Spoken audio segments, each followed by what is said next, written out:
গত 24শে ফেব্রুয়ারি মঙ্গলবার পুরুলিয়ার জেলা বিজ্ঞান কেন্দ্রে আয়োজিত হয়েছিল বিগ ব্যাং থেকে জীবন পর্যন্ত অনুষ্ঠান।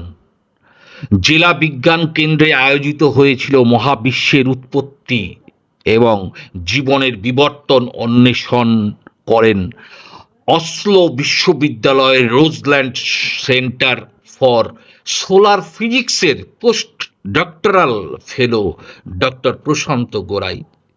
বিষয় আমাদের মহাজাগতিক গল্প বিগ ব্যাং থেকে জীবন পর্যন্ত। স্পিকার ডক্টর প্রশান্ত গোড়াই, তাত্ত্বিক জ্যোতি পদার্থবিদ্যা ইনস্টিটিউট, অসলো বিশ্ববিদ্যালয়।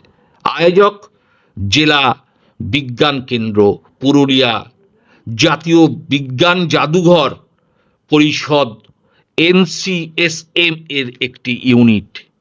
প্রসঙ্গ জ্যোতি পদার্থবিদ্যা ও মহাবিশ্বের উৎপত্তি ব্যাখ্যা করার লক্ষ্যে বিজ্ঞান প্রচারণার উদ্যোগের অংশ।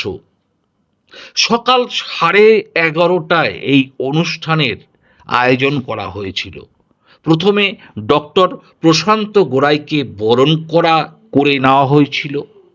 এই অনুষ্ঠানে উপস্থিত ছিলেন পুরুলিয়ার ভূমিপুত্র ডক্টর প্রশান্ত গোড়াই, পুরুলিয়া জেলা বিজ্ঞান কেন্দ্রের অধিকারী ধ্রুবজ্যোতি চট্টোপাধ্যায় এবং পুরুলিয়া জেলা বিজ্ঞান কেন্দ্র সহ কলেজ এবং বিশ্ববিদ্যালয়ের ছাত্রছাত্রীরা। তারই বিশেষ বিশেষ অংশ আপনাদের কাছে তুলে ধরছি। পুরুলিয়া থেকে সিদ্ধার্থ সেনের রিপোর্ট। আপনারা দেখছেন নক্ষত্র নিউজ, যেখানে আপনিও নজরবন্দী।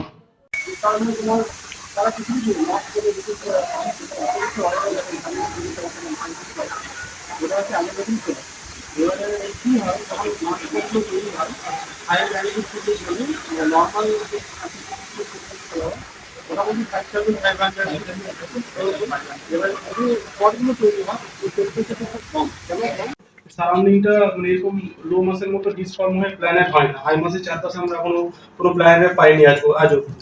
এবারে এই যখন লো মাসের ক্ষেত্রে কি হয়, এটা হতে হতে এখানে এলো। এই যে রেঞ্জ গুলো আছে এখানে আমার লেখা নাই এক্স্যাক্টলি, কিন্তু হচ্ছে যদি 2 এর নিচে হয় তাহলে একরকম, এইটা যেমন আছে লো মাস দেখাচ্ছে উইংটা, এটা লো আর ইন্টারমিডিয়েট মাস এটার মধ্যেই দুটো জুড়ে আছে। মানে জেনারেল একটা যেটা আমরা বলি আর কি, ইন্টারমিডিয়েট আলাদা করে আমি এখানে ট্র্যাক দেখাইনি, কারণ হচ্ছে রিসার্চে যখন ইউজ হয় কেউ এরকম আলাদা করে মানে স্কিমেটিক ডায়াগ্রামের ক্ষেত্রে দেখায় না। তো এটা এটা লো মাস, হাই মাসের ক্ষেত্রে এটা জুড়ে আছে আর কি। নিউটন স্টার আর ব্ল্যাক হোল এই দুটো যে তৈরি হয়েছে, আপনি যে লিমিটটা বলছেন ওটা হচ্ছে খুব প্রিসাইজ লিমিট। মানে টু দি পয়েন্ট আনসার হচ্ছে আপনার যখন এই যে স্টারটা ফাইনাল তৈরি হলো, ফাইনাল যে মাসটা পড়ে থাকে ওই ফাইনাল মাসটা মানে স্টারের যদি এক্স্যাক্টলি যেটা চন্দ্রশেখর বলেছিলেন ওই মাসটা যদি হয় তবেই ও ইনভলভ হয়ে নিউটন স্টার আসবে। আদারওয়াইজ ওইটা তোমার যখন বাইরে সেখান থেকে তোমার মোটামুটি বিভিন্ন ইমেজ করে স্পাইরাল আর্ম তুমি যখন বলছো, আর্টটা ধরো এক জায়গায় আছে, আর্টটা আমি বিভিন্ন লোকেশন থেকে যদি দেখি, যেমন আমরা যে ইমেজগুলো দেখি অপটিক্যালে, যে মিল্কি ওয়ের একটা ছবি আমরা দেখতে পাই, ধরুন অপটিক্যালে তো ক্যামেরায় তুলেছে সেট আপ করে মিল্কি ওয়ে একটা দেখা যায়। পৃথিবী তুমি এক প্রান্ত থেকে তুলছো তখন একটা হচ্ছে, আবার আরেক প্রান্ত থেকে যাচ্ছো তখন আরেকটা হচ্ছে, সেগুলোকে কম্বাইন যদি করো তুমি একটা ওভারঅল হোল একটা স্ট্রাকচার পাবে। কিন্তু এক জায়গা থেকে তুমি তুললে তুমি একটা তো প্ল্যান সার্ভিসই পাবে সবসময়। মিল্কি ওয়ের যে পিকচারটা আমরা দেখি কম্পিউটার সিমুলেটেডই হয়, কারণ আমরা তো মিল্কি ওয়ের মধ্যে রয়েছি।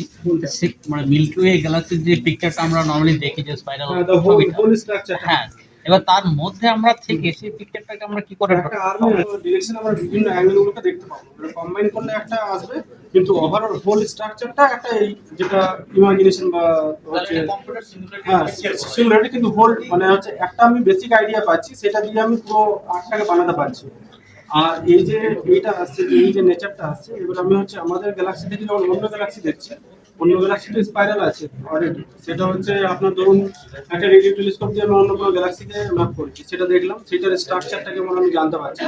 এবারে আর্থ থেকে যখন আমি দেখছি বিভিন্ন লোকেশন থেকে, একটা লোকেশন থেকে নয়, আর্থের মানে চারিপাশ থেকে, তখন হচ্ছে কি আমরা একটা 3D ভিউ ফুল পাচ্ছি। এবারে ওই যে সিঙ্গেল ইন্ডিভিজুয়াল কনসেপ্ট যে ইমেজগুলো সেটাকে কাজে লাগিয়ে তোমার একটা হোল আপনার হচ্ছে হোল পিকচারটা জেনারেট করা হচ্ছে।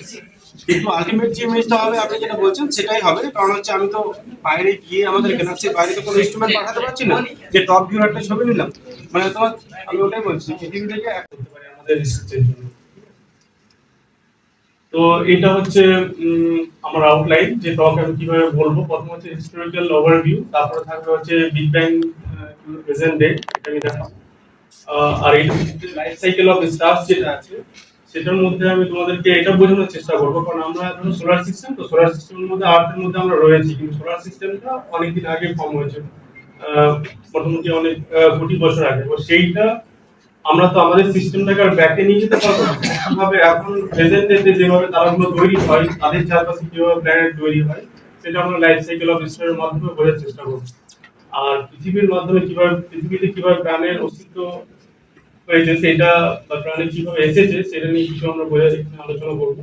আর লাস্টে কিছু অবজারভেশনস এন্ড মিশন যেগুলো অনগোয়িং, সেগুলো কিভাবে ফিউচারকে আমাদের শেপ করবে, আমাদের যেটা বুঝতে সাহায্য করবে সেটা নিয়ে আলোচনা করবো। আর লাস্টে হচ্ছে ফিউচার পার্সপেক্টিভ এন্ড কনক্লুশন দিয়ে দেবো। তো এই আমি এখানে একটা ভিডিও দেখাচ্ছি। জেনারেলি আমরা কি হয় যখন পৃথিবীর মধ্যে আছি নিয়ে মেজার করতে পারি, রাইট? এটা এত ফিট, এটা এত মিটার, এটা এত কিলোমিটার। যখন আমরা পৃথিবীর বাইরে চলে যাচ্ছি তখন স্কেলটা অনেক বড় হয়ে যাচ্ছে। মানে যেমন আমাদের পৃথিবী থেকে সূর্যের যে দূরত্ব সেটাকে আমরা বলছি 1 অ্যাস্ট্রোনমিক্যাল ইউনিট। তারপর যখন আরো বড় স্কেলে যাচ্ছি সেটা হচ্ছে পারসেক স্কেল আসছে, তখন মেগা পারসেক। তো এইভাবে লাইট ইয়ার, লাইট এক বছরে যত দূরত্ব যাচ্ছে সেটা হচ্ছে লাইট ইয়ার। তো বড় স্কেলে যখন আমরা ভাবছি তখন আমাদের ইউনিট গুলো বুঝতে হবে যে এটা কিভাবে চেঞ্জ হয়েছে। এই ভিডিওটা আমি চালাচ্ছি, এখানে চালানোর পর এটা দেখো, দেখার পর তারপর আমি ফার্দার যাচ্ছি। এটা পৃথিবী থেকে আমরা ধরো আস্তে আস্তে যদি উপরের দিকে যাই, তো কিভাবে আমরা কোথায় পৌঁছাচ্ছি, এটা 1 মিটার স্কেলে ডিসটেন্সটা রয়েছে, তারপর 10 মিটার এভাবে চেঞ্জ হচ্ছে। এটা গুগলের হেডকোয়ার্টার স্কেলটা যেটা দেখাচ্ছে 10 kilometre mountain view.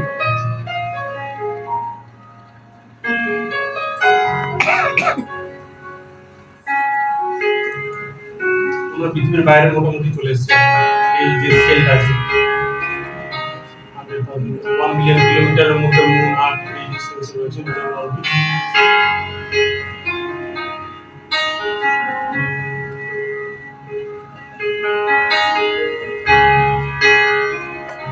Just imagine করো, এটা হচ্ছে সোলার সিস্টেমের একটা ভার্জন ছিল, আর নিউ হরাইজন স্যাটেলাইট দিকে যেটা এটা হচ্ছে এইটা ক্লাউড, এখানে সান রয়েছে।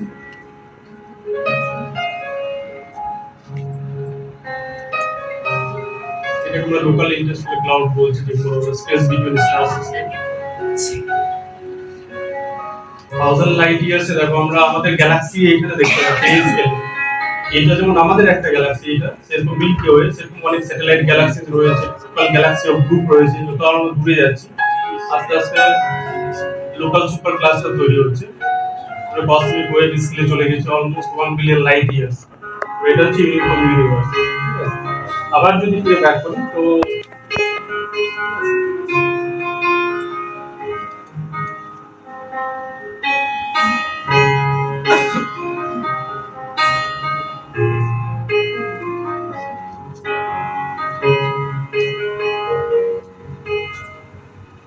ভিডিওটা দীর্ঘায়িত করছি না, এটা আরেকটা ভার্সন আছে, এইটা তুমি চোখের ভেতর আপনি কি বুঝলেন এখানে ছাত্রছাত্রীদের মধ্যে কতটাই বিজ্ঞান বিষয়ে চাহিদা রয়েছে? হ্যাঁ, তো যেটা বলতে চাইছি কি এখানে এসে যেটা আমি লাগলো ভীষণভাবে আমি আপ্লুত ফিল করলাম নিজের জেলার মধ্যে, এবং সেটা পুরুলিয়া ডিস্ট্রিক্ট সায়েন্স সেন্টার।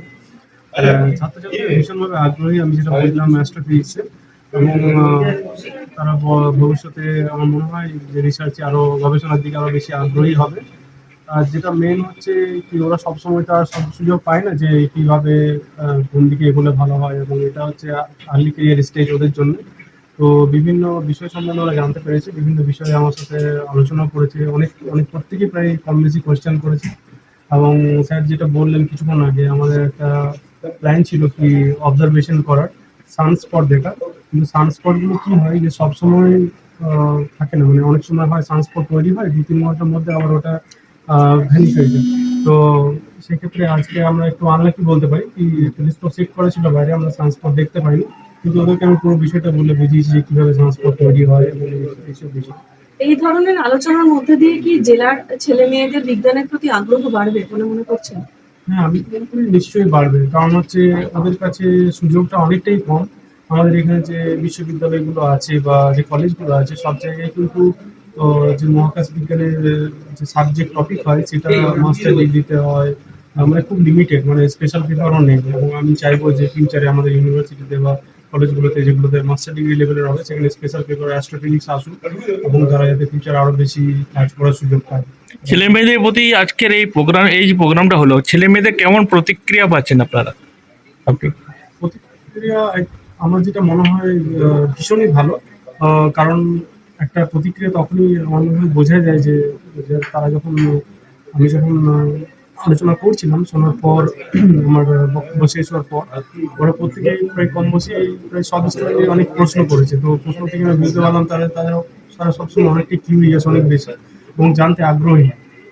তো আই থিঙ্ক আমার যেটা মনে হচ্ছে ওরা যদি সঠিক প্ল্যাটফর্ম পায় বা সমস্ত কিছু কাজ করার জন্য গবেষণার একটা প্রপার ইনফ্রাস্ট্রাকচার পায়, তো আমার মনে হয় তাদের ভবিষ্যৎ তো ভীষণই উজ্জ্বল। স্যার, পুরুলিয়ার মতন জায়গায় একটা ডিস্ট্রিক্ট সায়েন্স সেন্টার আছে এবং সেখানে একটা ইনোভেশন হাব আছে। হুম। আমাদের এই কোনোভাবে কাজে লাগিয়ে জেলার ছাত্রছাত্রীদের মধ্যে এটা করা যায় না?